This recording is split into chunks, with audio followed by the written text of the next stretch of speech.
Good morning and good afternoon and good evening, everyone. Just a couple of housekeeping items. Please select your language in Zoom by following the instructions on the screen. And also, please write your questions in the Q&A box, not the chat. Please use the chat for engagement and commentary, but any questions that you would specifically like answered, please use the Q&A box. Thank you. All right, welcome everyone.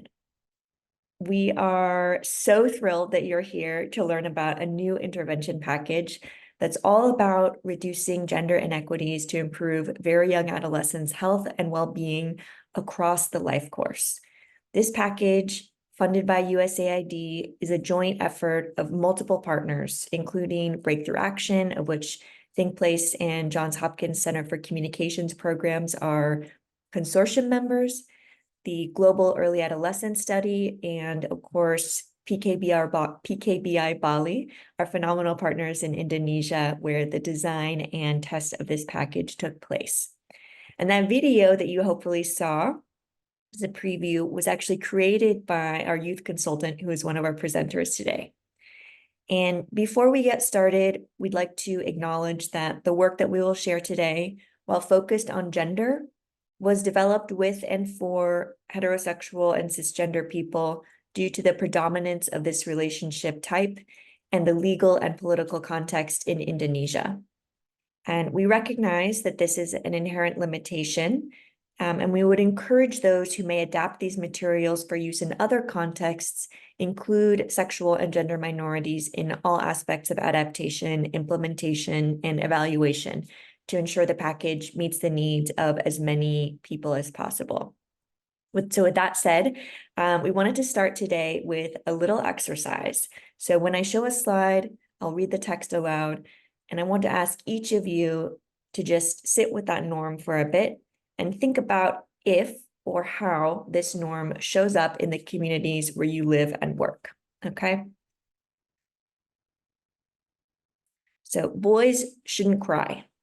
It means they're weak and not masculine.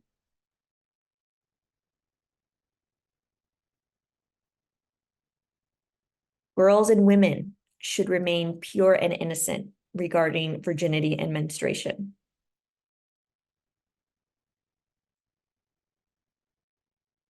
Boys should be tough, even if they're nervous on the inside.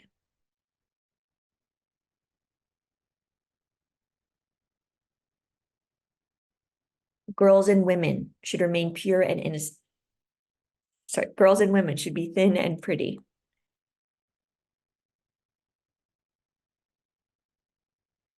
So these are some of the gender norms that surfaced as most relevant to the communities we worked in within Indonesia to design and test this intervention package. And as you can imagine, the impact of these norms can be quite harmful to young people, not just when they're young, but across their life course. And that is what this intervention package is all about. So I'm going to ask Marcella to launch our first poll. And we'd like to get a sense of if these norms or other gender norms are prevalent in the communities in which you live and work. So we'll give about 30 seconds or so for folks to answer this question, and we'll keep the list of norms here up on the slide so you can refer back to them. And also, if you have other examples of gender norms that you'd like to share, please feel free to drop them in the chat. We'd be really curious to see about whether these norms or different gender norms are present in the communities where you are.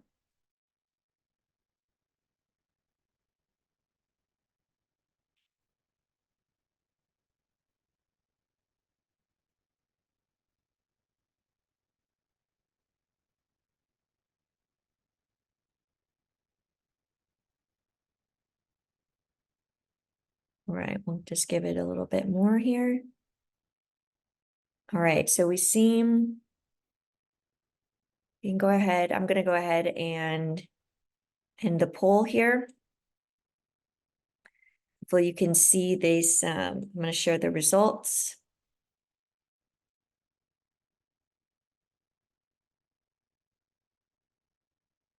All right, can you see that? There we go.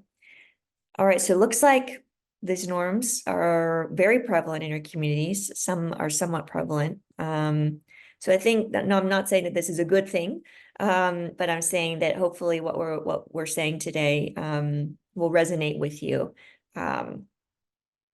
So thank you for that, Marcella. I'm going to stop sharing here. So today we hope to accomplish a few things. First, we are aiming really to deepen our understanding of the importance of addressing gender inequity during very young adolescence. We also want to explain what this package is about and what it can really help you accomplish. We also want to share how it works as a package, both theoretically and practically. And lastly, we want to provide some guidance and examples about how to adapt this to your context. So to help us understand all of that, we have a wonderful speaker panel today, including several members from our partners in Indonesia at PKBI Bali. So we have Eka Purni, who's the executive director. We have Fatima Gita El Hasni, who's a community organizer for PKBI Bali. We have Donnie Konyawan, who's the youth consultant, and he was the creator of that amazing video that you saw before we got started. And Nimade Tariani, who is their project manager. And we also have from Johns Hopkins Center for Communications Programs, Olivia Carlson. From the Johns Hopkins Bloomberg School of Public Health, we have Kara Hunterson representing the GEAS study, which we'll talk about more in a bit. And from Think Place, we have me, Jordy Barron, who you hopefully won't get sick of by the end of the webinar. So before we get into the details of the package, we think it's really important to understand why we did this project in the first place. So I'm going to actually ask Marcella to launch our second poll, greeting you with the polls hard up front here. So we'd like to get a sense of your experience level, working with gender and also working with very young adolescents. So we'll give you 30 seconds or so.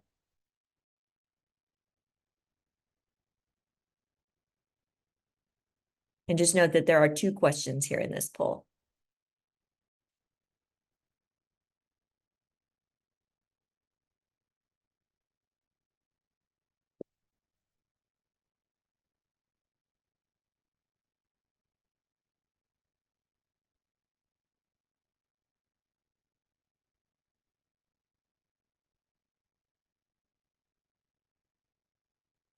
All right.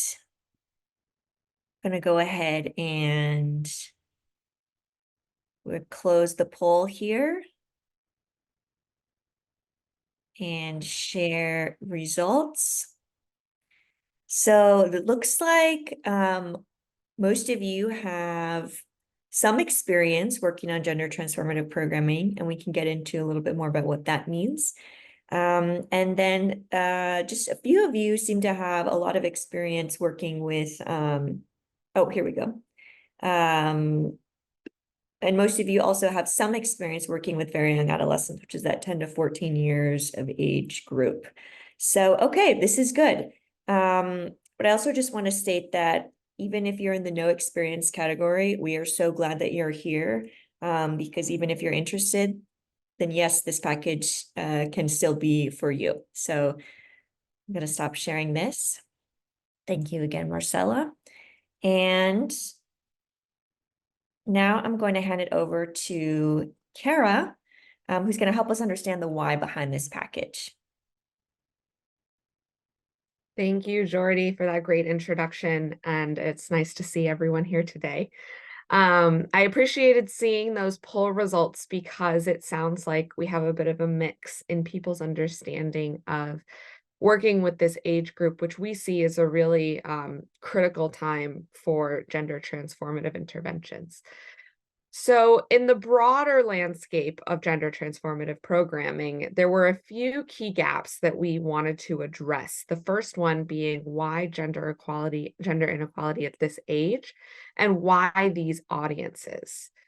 So first I'll address why gender inequity at this age.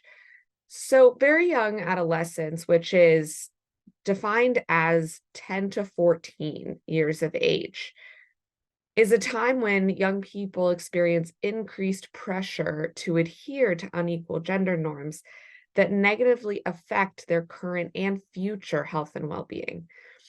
So some of the reason for that is that this developmental phase is when adolescents start seeking relationships with peers and communities outside of their household, which is quite different from childhood, where they are mainly still interacting with others inside of their household. So this makes young adolescents a particularly important phase for interventions because we can use that transition and address these norms before they lead to many of the negative health outcomes that we see in older adolescence and adulthood.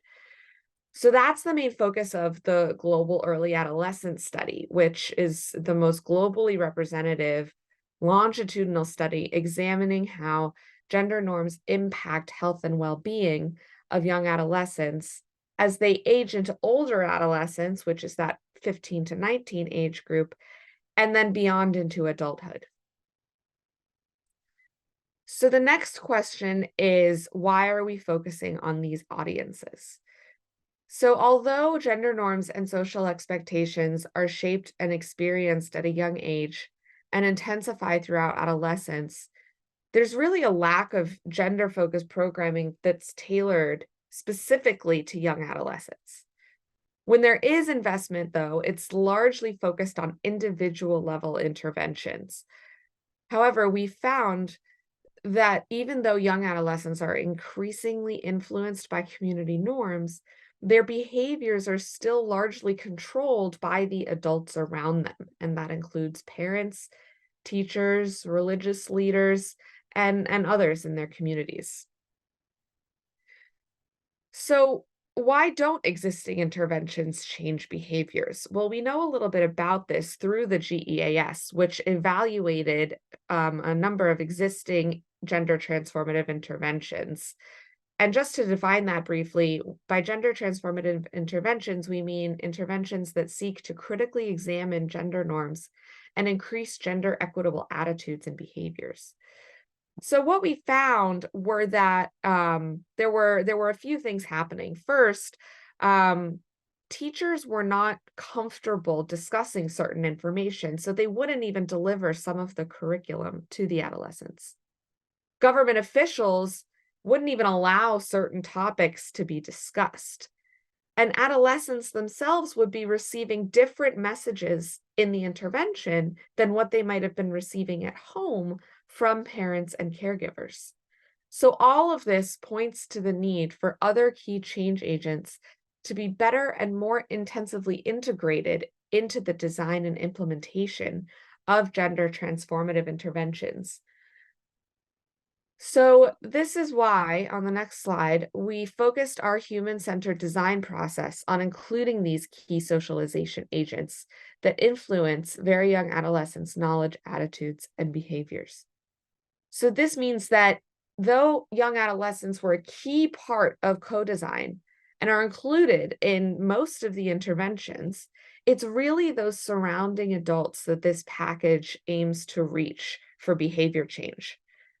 So on this slide, you'll see that we mapped those socialization agents to the socio-ecological model of development, addressing multiple audiences and multiple levels to build that supportive environment for gender norm change. So now I'll hand it back to Jordy to talk a little bit about human-centered design and how we were able to do all of this. Thank you so much, Kara. So now that we have an understanding of the why, thanks to Kara, I'm going to provide a brief overview about how we got here. So Breakthrough Action led a human-centered design process in 2 countries that are part of GEAS's multi-year cohort study sites, Indonesia and the Democratic Republic of Congo. So the first design and test sprint began in the DRC to develop interventions that built upon their Growing Up Great program. And that was a program that aimed to foster a supportive environment for adolescents so that they could understand and examine sexual and reproductive health topics and related social and gender norms.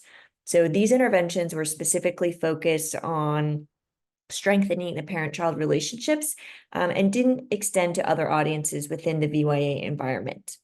So then the team took learnings from the DRC and began to design and test an intervention package in Indonesia that would complement their existing comprehensive sexuality education program known as SETARA, and aim to reach other audiences in the VYA environment. So we ultimately completed 3 rounds of testing in Indonesia. And again, the videos that you saw in the very beginning of this webinar were of the co-design sessions held in Indonesia for this project as part of the human-centered design process. So one thing that I really want to emphasize about this process, we have a lot more detailed information on this on our resource page, so we can direct you to that, where you can look at the reports from testing if you're interested in that. But what I really want to emphasize here are who was involved in the human-centered design process. So these numbers and stakeholders represent who we worked with throughout the 2 co-design sessions in Indonesia. And as you can see, we have representatives from public departments, schools, different facets of the community and village leaders, families, and local subject matter experts to help develop and refine content. So it was really a wide variety, and you can see that we had just a lot of really great engagement across these stakeholder groups. So during co-design in Indonesia, one of the really important things that emerged was identifying these 2 key outcomes for the package. That is improving mental health and reducing gender-based bullying. So what do we mean by gender-based bullying? So first, let's define bullying, and then we'll define gender-based bullying. So bullying is a form of aggressive behavior in which somebody repeatedly causes another person injury or discomfort, and there's an imbalance of power between the perpetrator and the victim. So bullying can take the form of physical contact, words, or their more subtle actions. So gender-based bullying is bullying based on one's lack of adherence to gender norms, or those informal rules and shared social expectations that distinguish expected behavior on the basis of gender. So, and it is a form of gender-based violence. So now that we know the why and the how of this package, it's time to dive into the what. And I think this is what you are really all here for today. So we are so thrilled to present the Get for Youth pilot package. And Get for Youth stands for Gender Equity Today for Youth. And this package is all about creating a gender equitable environment, specifically for very young adolescents. So what's inside? So this package consists of 5 interventions that are intended to be implemented together within a defined jurisdiction in order to reach those key audiences. So the interventions include a multi-stakeholder forum where cross-sectoral leaders form a steering committee to guide local adaptation and implementation of this package. It includes an immersive art exhibition where community members can understand and empathize with VYA experiences of gender-based bullying. It includes an interactive video where audiences can choose their own endings to see how the actions of adults impact VYAs. It also includes a safe schools program for middle schools that equips school faculty and staff to respond to bullying and gender-based bullying in a gender equitable way.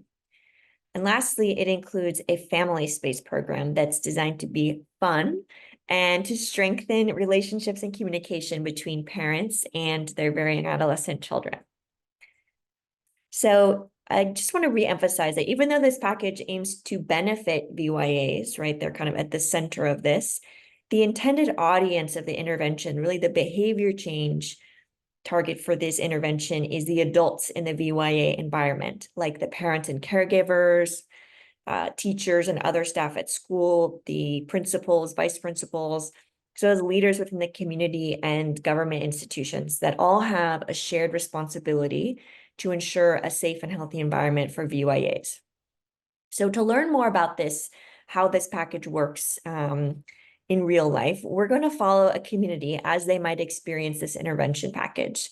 And we're going to start our journey with the exhibition.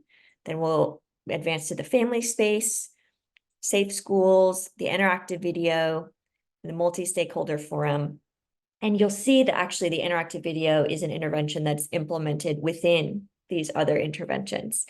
So let's go ahead and get started. And I'm actually going to ask our PKBI colleagues to guide us through these interventions. And we're going to start with the exhibition.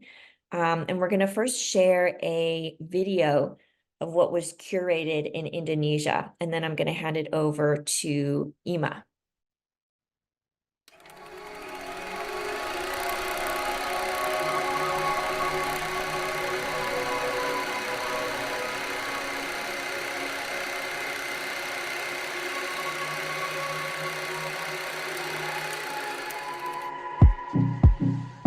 Halo, selamat datang di pameran manusia Coming of Age yang sedang diadakan di Dharma Negara Alaya.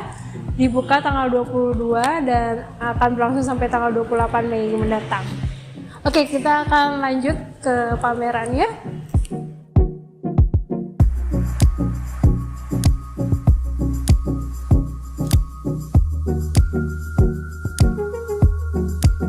Oke, selamat datang di pameran manusia Coming of Age. Pameran ini merupakan pameran perdana dari PKBI Bali yang berkolaborasi dengan Bura Institute dan Rupa Muda di Bali. Jadi pameran ini memang menceritakan tentang perjalanan kehidupan manusia itu sendiri yang kadang ya tidak baik-baik saja, dan juga bagaimana manusia itu kadang masih dikotak-kotakan menjadi laki-laki dan perempuan. Jadi di sini ada cerita-cerita yang ingin dibagikan bersama dan diharapkan ini bisa membangun sebuah awareness agar kita tahu bersama kalau hal-hal seperti ini masih terjadi. Yuk kita ke karya yang pertama. Okay, so the video continues, but unfortunately we don't have time for that. So we're gonna continue. Here we go. All right, Ima, over to you. Thank you, Jordi. Hi, everyone. Greeting from Bali, Indonesia. My name is Ima, and I hope you enjoyed the exhibition video that we've played before. And now, I would like to take you to take a closer look at these photos. What do you see in the mural? Maybe you can write the answer in the chat box. But for me, I see three women, a young girl, a young adult, and an older woman. It seeks to portray the intergenerational impact of being bullied for not meeting society expectation for being a typical boy or girl. You can see the visitors are gazing at the mural as they are invited to reflect on what is this mural represent. So, anyways, what is this exhibition? The exhibition is an interactive and immersive art experience that aims to first, elevate the VYA's experience and bridge the gap between young people and the adult influencer in their life. Second, increase knowledge and empathy about gender-based bullying and its impact on VYAs. Third, help visitors express emotion through participatory art. And lastly, spark a community dialogue around gender norms. So the exhibition takes an impact-first, experiential approach to help audience learn about harms of gender norms and gender-based bullying on VYAs. It's designed to be created in collaboration with a local artist organization to make it truly a community effort. And this exhibition aims to reach adult community members primarily in addition to VYAs. So here's the preview of some of the materials that we create to help you bring the exhibition to life in your community. The first item is the detailed journey map of the exhibition, which include the objective of each installation, examples of how it was created in Indonesia, and guidance for adapting each installation for your context. We also create a resource to help facilitator guide visitors through the exhibition. and ensure they have a meaningful experience. And lastly, we provide customizable promotional material such as postcard, a visitor pamphlet, and promotional posters. So, continuing to the journey, because the exhibition has made a big splash in your community and people interested in, and they get motivated to make a change, I'm going to introduce you the family space. So in these photos, we can see this big smile of a family playing one of the communication games during the family space. This game is designed to help families to get each other better, both through fun questions and deeper, thoughtful questions. The family space is kind of like a fun, interactive camp that focuses on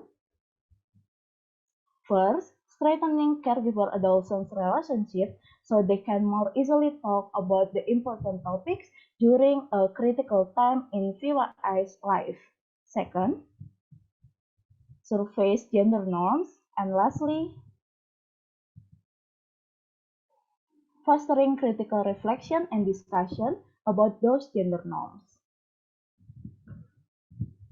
So we also aims, oh, sorry, Jordi. So, uh, so here's the preview of some of the materials we create for the family space to help achieve those goals. Some of you may be familiar with breakthrough actions and pathways card. So we adapt those cards for parents and VYAs to get used and get to know each other better. We also create a blueprint for implementers to use and customize their family space classes. And there's also a family activity challenge card where participating families aims to complete at least one activity in between classes. And families that complete the most activities will be entered into drawing to win a small prize. So please remember that these materials are not exhaustive. But again, we want to give you a preview of what's included in this package.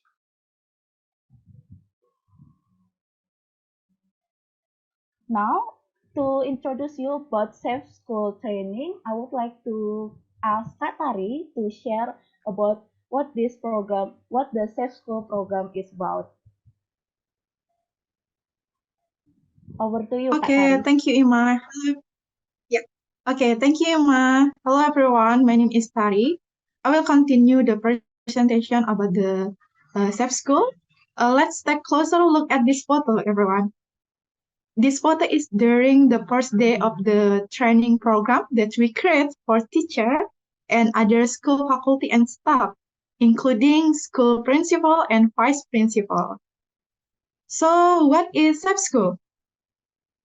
SAP School is a whole school program for middle school that equips school to respond to bullying and gender equitable through three main components. The first is a multi-day training for a school faculty and staff. That's what you see in the picture.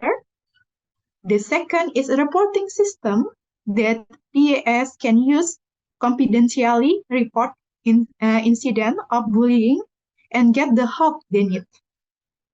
And the third is an external referral system for complex cases where PAS might need to get connected with research beyond the school. As mentioned of the previous slide, this program is comprised of the three main components.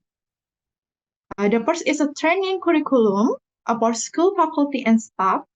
This is designed to be a 3 until 5-day training program and is inspired by the USAID Doorways program, as well as the human-centered design principle of building empathy specifically for PAS. The second component is reporting form, which can be a Google form or other easily accessible mechanism for students to use to safely report bullying. And the third component is a referral system, which includes a flowchart diagram about how to establish and manage a referral system in the designated school. Together, these components help create a school environment where adults are better equipped to handle bullying and gender-based bullying, and where students can safely get the help they need. Now, we will continue on the multi-stakeholder forum. So what happening in this picture? Yeah, PKBI is a that our organization in Indonesia is a meeting with village leader. They are discussing how to assemble a group of cross-sectoral partners to come together to achieve the following goals. The first goal is increase knowledge and gender equitable attitude among these cross-sectoral leaders. The second is make programming to improve gender equity priority and provide a gateway for piloting and implementing this package. As you can see, this intended audience for this intervention include cross-sectoral community leaders, government institution, and youth organization. Here is a preview of some the material we create to help you achieve the goals of multi-stakeholder forum.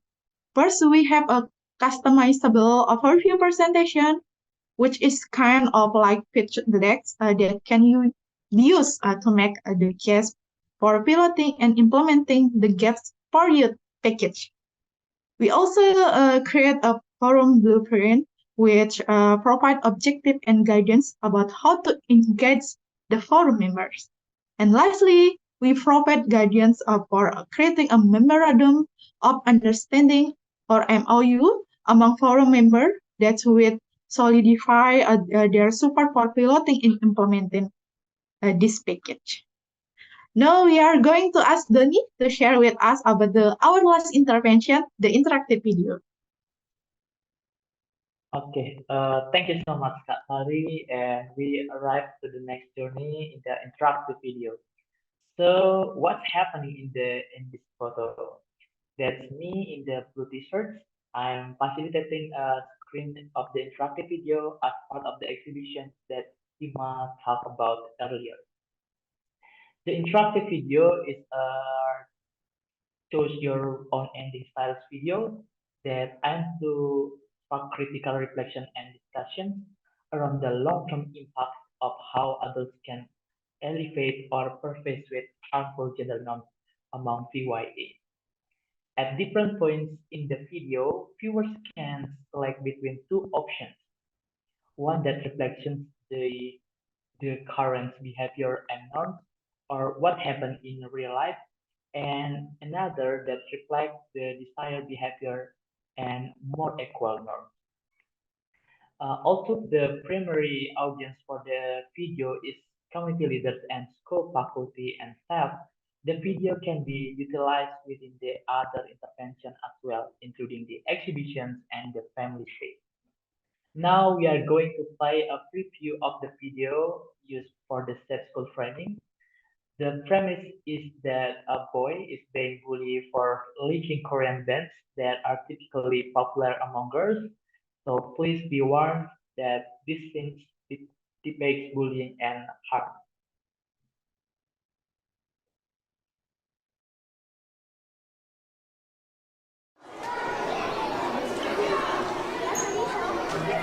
Kak, kok aku lagi suka nonton Seventeen? Tapi NCT juga keren tau.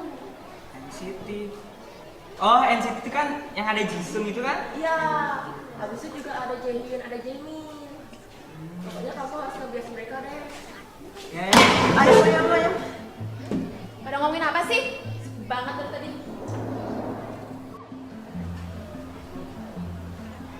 Gosipin aku ya? Enggak.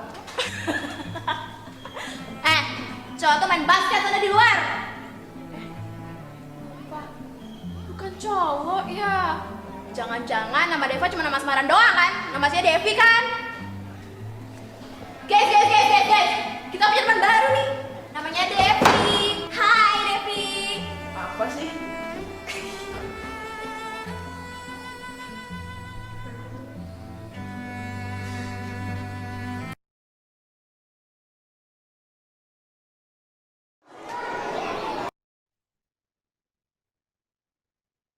So that's the first scene. Later in the video, a teacher noticed Deva is upset, and that's when the video will pause for the choose your own ending style questions that the viewers in the Step School training will answer. And what's also included in the package are there is video clip, a script, and a storyboard that you can use to create your own video or live actor story. And second one, there is an introductory presentation and facilitator guide to lead the discussion.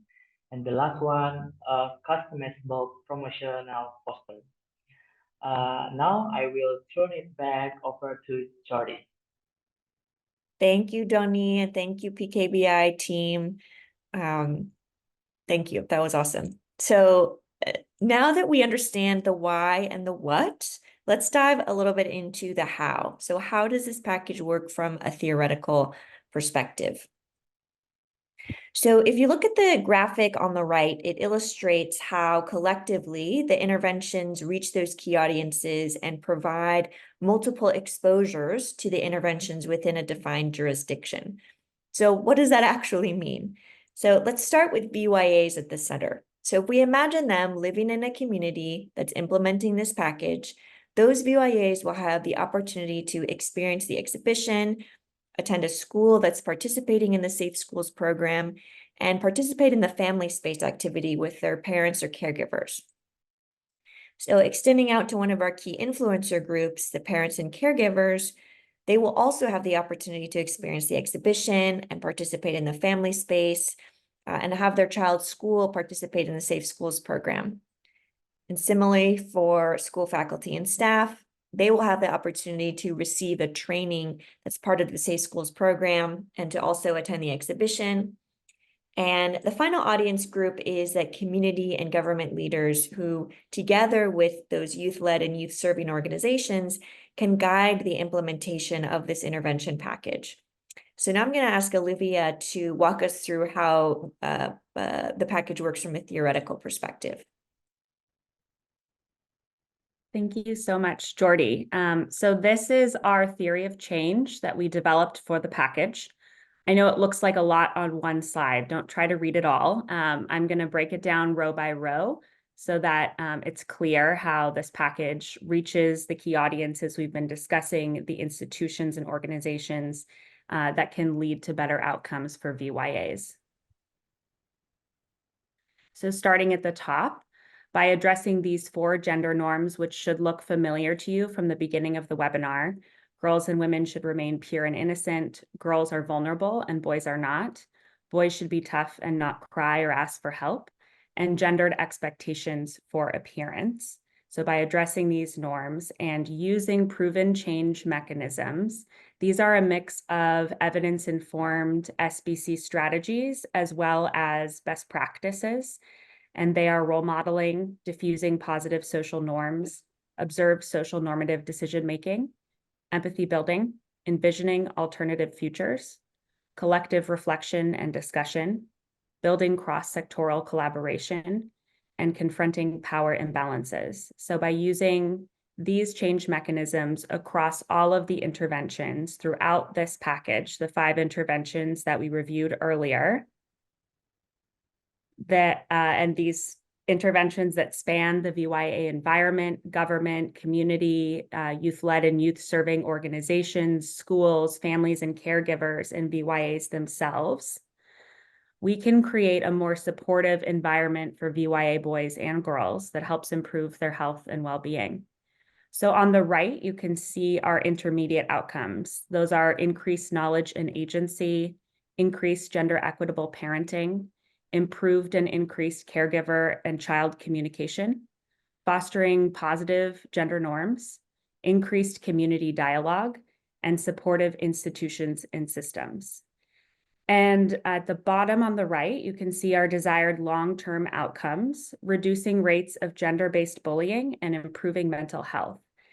And these come from the design process that we went through in Indonesia. And we believe these long-term outcomes are widely applicable to VYAs across different contexts, but it is also possible to adapt these as well as needed to different contexts.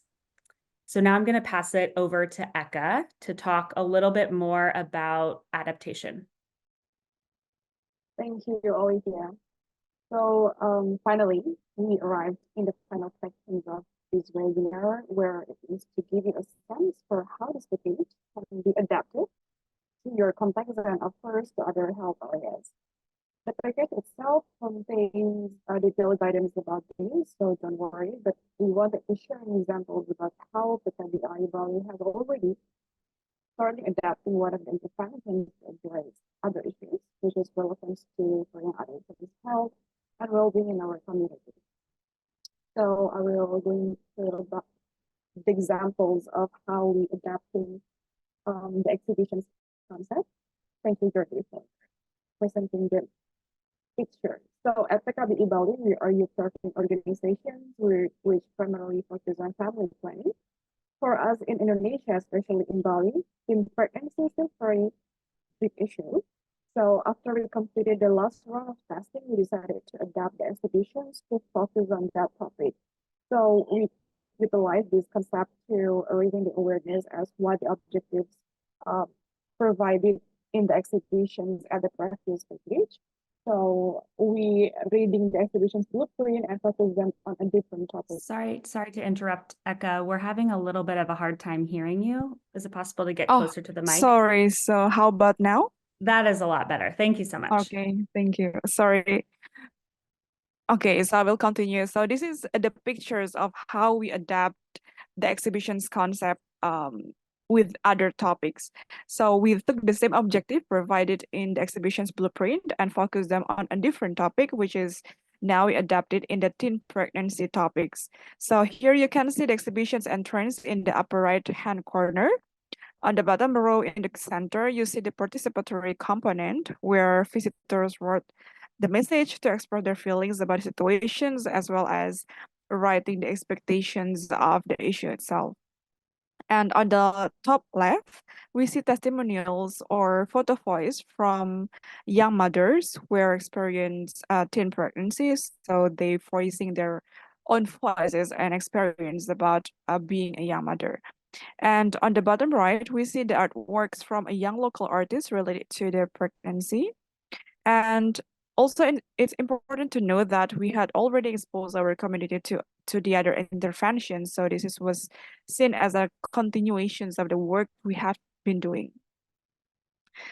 And when it comes to actually adapting this package in your community, so we suggest working with youth-led and youth-serving organization members for young adolescents and schools to adapt the interventions.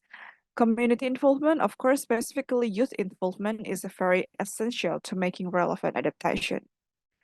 Consider holding workshops and using some of the activities in the activity bank, which is one of the materials provided in the package, to identify and adapt gender norms such as empathy building, values clarification, storytelling, gender stereotypes, or any of the very young adolescents activities.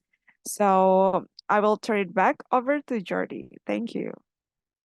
Thank you so much, Eka.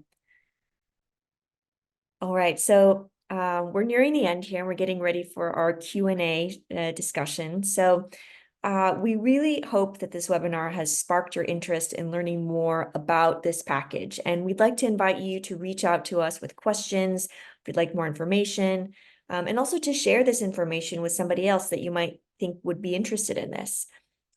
We'd also encourage you to review the detailed package, which is now available on our website, and we'll be sure to share that information with you all as well as a recording of this webinar. And now we're actually going to transition over to our Q&A session, which Kara is going to lead us through. And just a reminder to please, any specific questions that you have, please put them in that Q&A box. And if you maybe accidentally put a question in the chat, if you wouldn't mind bringing it back over into the Q&A box, that would be most helpful to us. Thanks so much, Jordy. So we've had some great questions in the chat. A few of them have been answered live, but I'm going to go ahead and start with the question that I actually answered in the chat, but I think could use some elaboration. So that question is, I'm going to direct it to Jordy actually. And the question is, has the intervention been evaluated for how impactful this is? And I think this relates to the HCD process and what we were really aiming to do with this high fidelity piece of it. So Jordy, can you maybe explain a little bit about that? Yes, thanks, Kara. So I'll just first start off and say, has the package been evaluated in kind of the formal traditional way that I think you're asking about? And the short answer is no. So what we have prepared is a package that's ready for piloting, actually. And as part of the package, we've also included evaluation guidance for about how to actually evaluate that impact.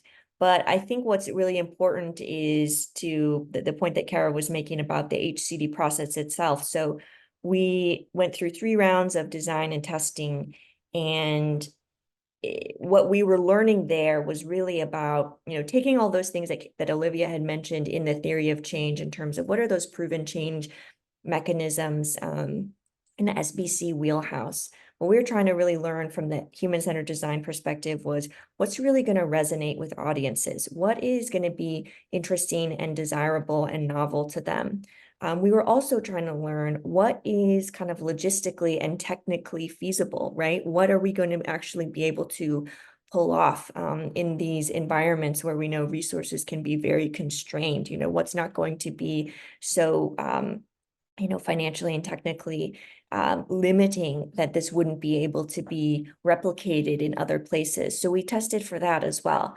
And we also tested for the potential for scaling this, right? In terms of are we going to be able to reach the right audiences? Are we going to be able to reach enough of the right audiences?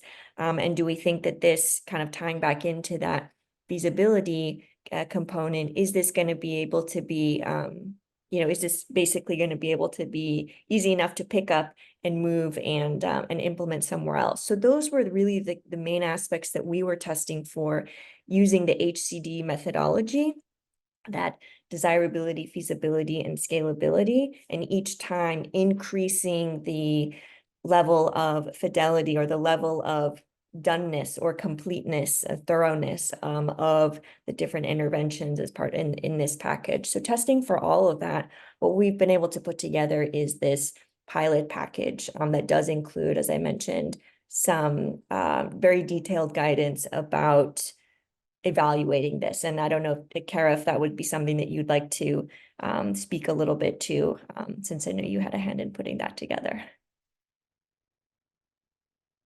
Sure. So we did. Kara, I accidentally muted you. I'm so sorry. That's okay. Thanks. So we did include evaluation guidance, and again, this evaluation guidance is intended to be adapted as well according to how you implement the intervention in your own site. And I would love to talk about it further, but we have a lot of questions and I would love to get to some of them. So I'm actually going to move forward, but I encourage everyone to please look at those resources that we have available. So the next question I would like to ask is from Daniel, and I'm going to direct this to Eka, and it's about the challenges with dealing with adults, parents, and authorities that might adhere to some more conservative ideas or more maybe normative beliefs. So his question is, how did these interventions deal with some of those maybe conflicting ideas? And I think, Eka, you would be well placed to answer this, maybe talking a bit about the multi-stakeholder forum. Yeah, thank you very much, Kara and Daniel, for the questions. I will answer is in Bahasa Indonesia, so you can click the interpretations icon. Ya, jadi saat memang kita mengintervensi orang tua itu sangat menantang begitu ya, terutama tantangannya terkait dengan bagaimana orang tua itu memiliki waktu untuk mengikuti series kelas em, yang kita lakukan begitu. Karena pada proses testing ini kita melaksanakan kegiatan selama 3 hari, tiga kali sesi begitu ya, dan memang sulit untuk mendatangkan orang tua dan anak bersama-sama untuk dalam kegiatannya begitu. Kemudian tantangan yang kedua itu terkait dengan bagaimana sebenarnya kita juga harus menyadari bahwa masing-masing orang tua itu punya value atau punya nilainya masing-masing begitu ya. Dan nilai yang konservatif di mana orang tua sangat tidak familiar dengan kata-kata gender atau dengan isu yang kami sampaikan gitu ya. Jadi kami menggunakan pendekatan yang istilahnya pendekatan yang sangat interaktif dan sangat apa ya, kritis begitu. Jadi kita membicarakan topik-topik itu sesuai dengan pendekatan yang cukup kritis begitu ya. Bagaimana kita juga memahami bahwa orang tua punya nilainya masing-masing begitu. Jadi pada saat sesi di orang tua itu sebagai gambaran bahwa kita ada sesi di mana orang tua akan dipisahkan dengan anaknya begitu ya untuk membicarakan hal-hal yang memang sesuai dengan konteks background dari perannya di keluarga begitu. Jadi orang tua dengan orang tua dan juga anak dan dengan anak begitu. Nah, jadi beberapa hal yang kita lakukan untuk bisa menjawab kekhawatiran orang tua terkait dengan isu gender yang mungkin tidak diterima itu adalah kita memberikan ruang mereka untuk tentunya untuk berpendapat begitu ya, karena proses untuk menginternalisasi nilai tentu membutuhkan proses yang cukup lama, tapi setidaknya kita memberikan ruang-ruang dialog dan ruang-ruang diskusi yang cukup kritis gitu untuk menawarkan perspektif pemikiran yang lainnya begitu. Dan kita juga menghindari terjadinya kontradiktif tujuan yang ingin kita sampaikan gitu ya, agar apa yang kita tuju dalam proses family space ini bisa juga tercapai dengan ya harapan kita dengan family space ini semoga akhirnya itu tidak membuat keluarga menjadi lebih tidak baik begitu ya. Jadi itu kenapa pendekatan-pendekatan yang dialogis itu kita gunakan untuk memitigasi risiko-risiko terjadinya potensi kerenggangan hubungan antara orang tua dan anak begitu. Ya, dan di sesi anak-anak kita juga sesuaikan bahasa dan pesan-pesan yang disampaikan sesuai dengan background dari si anak itu sendiri, sehingga nantinya dari sesi terpisah itu orang tua dan anak mendapatkan informasi yang sama dan dengan metode yang berbeda tentunya gitu. Kurang lebih seperti itu, semoga bisa menjawab. Saya over to Kara.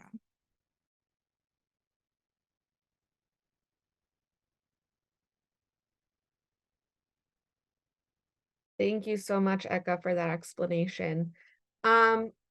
We have a couple of questions about training and support provided to facilitators.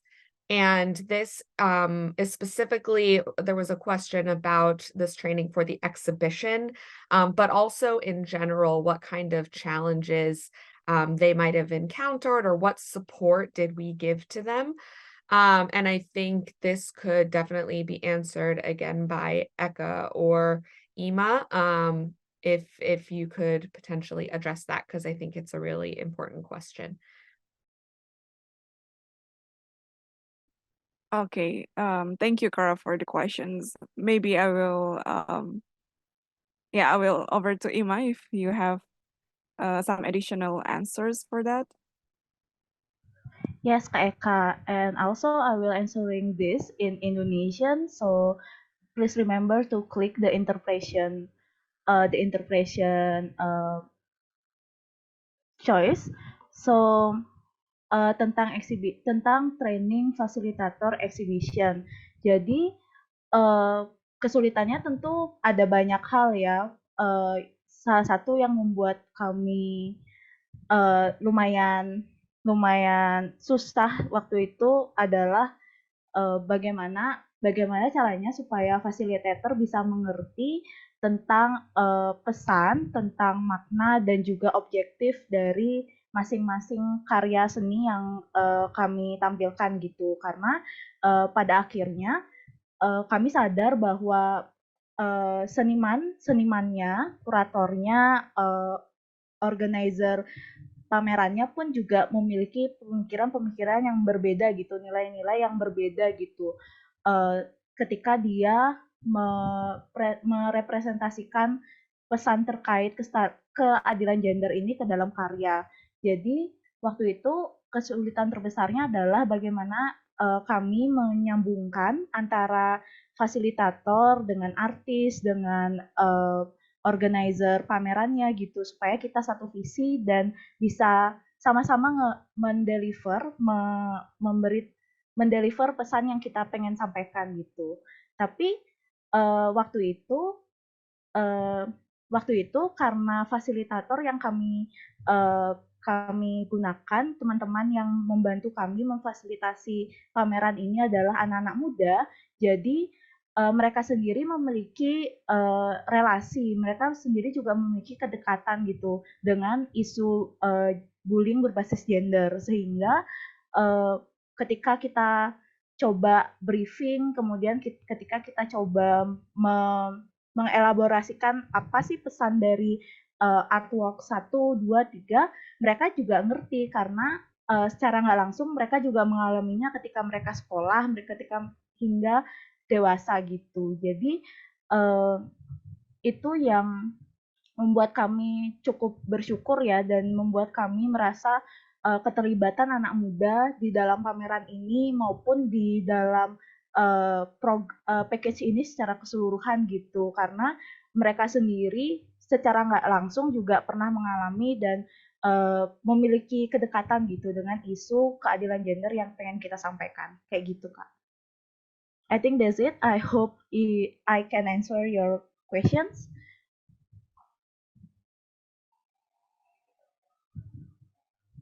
Thank you so much, Ima.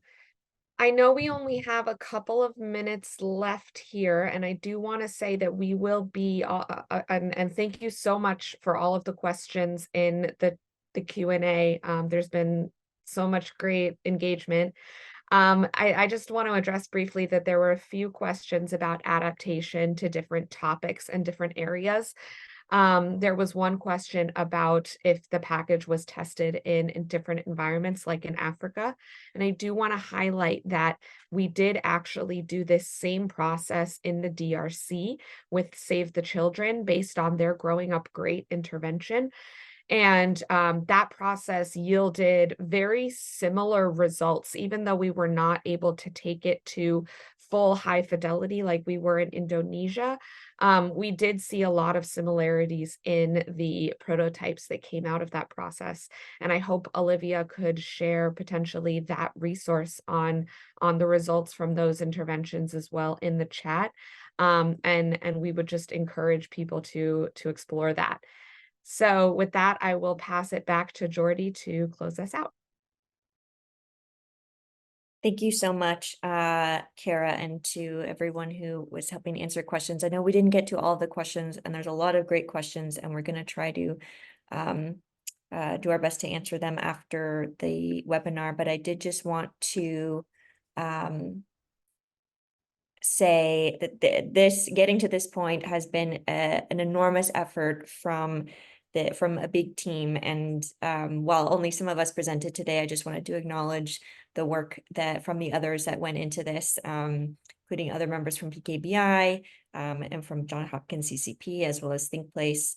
So I just wanted to acknowledge their great work and contributions here.